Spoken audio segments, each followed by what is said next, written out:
देश के 5 राज्यों में तारीखों का ऐलान हो गया, लेकिन सबकी नजरें हैं पश्चिम बंगाल पर, क्योंकि वहां 8 चरणों में चुनाव जो होने हैं। इधर तो तारीखों का ऐलान चुनाव आयोग ने किया ही था, कुछ ही मिनट बीते थे कि ममता दीदी गुस्से से लाल हो गई। लेकिन चुनाव की तारीखों को देखते हुए मुस्लिम समाज क्या सोच रहा है पश्चिम बंगाल में, उनकी क्या राय है, वो ममता दीदी को किस तरीके से देख रहे हैं, आज इस खबर में हम आपको दिखाएंगे। तो चलिए शुरुआत करते हैं। नमस्कार, स्वागत है आपका एडवांस इंडिया पर। मैं हूं नफीन चौहान। 27 मार्च की तारीख पहला चरण तय करेगी और उसके बाद 8 चरण में चुनाव खत्म होगा।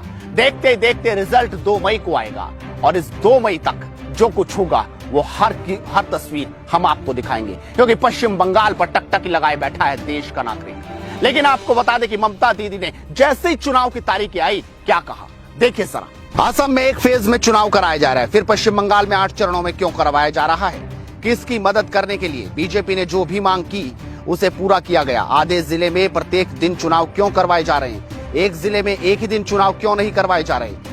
क्या ये सब इसलिए किया जा रहा है ताकि प्रधानमंत्री नरेंद्र मोदी और गृह मंत्री अमित शाह पश्चिम बंगाल आने से पहले असम और तमिलनाडु में अपना चुनाव प्रचार पूरा कर लें। तो ममता दीदी यहां पर आरोप लगा रही है कि वो बाकी राज्यों में अपना चुनाव प्रचार अच्छे से कर लेंगे और उसके बाद पश्चिम बंगाल को साधेंगे, और इसीलिए चुनाव आयोग ने सरकार के प्रेशर में ये तारीखों का ऐलान किया है। लेकिन ममता दीदी यही नहीं रुकती, वो आगे जो कहती है वो भी आप देख लीजिए। हम लोग बीजेपी को कामयाब नहीं होने देंगे, हम लोग उन्हें खत्म कर देंगे। वे लोगों को हिंदू और मुस्लिम के लिए नाम पर बांट रहे हैं। फिलहाल गेम जारी है, हम लोग खेलेंगे और जीतेंगे। बीजेपी पूरे देश को बांट रही है, वो बंगाल में भी कुछ ऐसा ही करना चाहते हैं, लेकिन इस प्रदेश को मैं अच्छे से जानती हूँ, वो अब मुसलमानों को भी बांटने की कोशिश कर रहे हैं। तो सुना आपने, अब उनका निशाना सीधा मुसलमानों पर कि बीजेपी मुसलमानों को बांट रही है। इसलिए आज हम आपके लिए लेकर आए हैं कि आखिरकार मुस्लिम बंगाल के क्या सोच रहे हैं। लेकिन उससे पहले ये तस्वीरें आपको देख लेनी चाहिए कि जय श्री राम के नारों से लेकर किस तरीके से ममता दीदी इस वक्त फंसती नजर आ रही है। वो ममता दीदी जो राम के नाम पर बहुत खुश थी, वो ममता दीदी अब नाराज हैं और राम के नाम पर उन्हें गुस्सा आता है। ये तस्वीरें देखकर आप अंदाजा लगा सकते हैं। नहीं, मेरे को तो लगता है कि गवर्नमेंट का प्रोग्राम का कोई डिग्निटी होना चाहिए। एक गवर्नमेंट का प्रोग्राम है, कोई पॉलिटिकल पार्टी का प्रोग्राम नहीं है, और पॉलिटिकल पार्टी का और पब्लिक का प्रोग्राम है। मैं तो आभारी हूं प्रधानमंत्री जी का, कल्चरल मिनिस्ट्री का, कि आप लोगों ने कोलकाता में प्रोग्राम बनाया, लेकिन किसी को आमंत्रण करके, निमंत्रित करके उसको बेइज्जत करना ये आपको शोभा नहीं देता।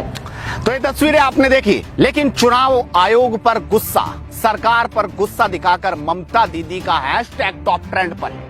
ट्विटर पर लोग उन्हें लगातार ट्रोल कर रहे हैं। उनकी स्कूटी चलाती तस्वीर को लगातार गिरता जो नजर आ रहा है, उसमें लोग कह रहे हैं कि हैशटैग 2 मई ममता दीदी गई, और इस तरीके से ममता दीदी को लोग निशाने पर रख रहे हैं। लेकिन आखिरकार मुसलमानों की राजनीति कर रही ममता दीदी पर अब मुसलमान ही क्या कह रहे हैं, जरा आप भी देख लीजिए। बीजेपी भले ही कुछ कर ले, बंगाल में तो ममता की ही जीत होगी। अगर ईवीएम मशीन में कोई छेड़छाड़ नहीं हुई तो जीत हमारी ही होगी। राशिद खान कहते हैं ममता दीदी का जाना तय हो गया है, क्योंकि तारीख का ऐलान हो गया है। 2 मई में ममता जाएगी और बीजेपी आएगी।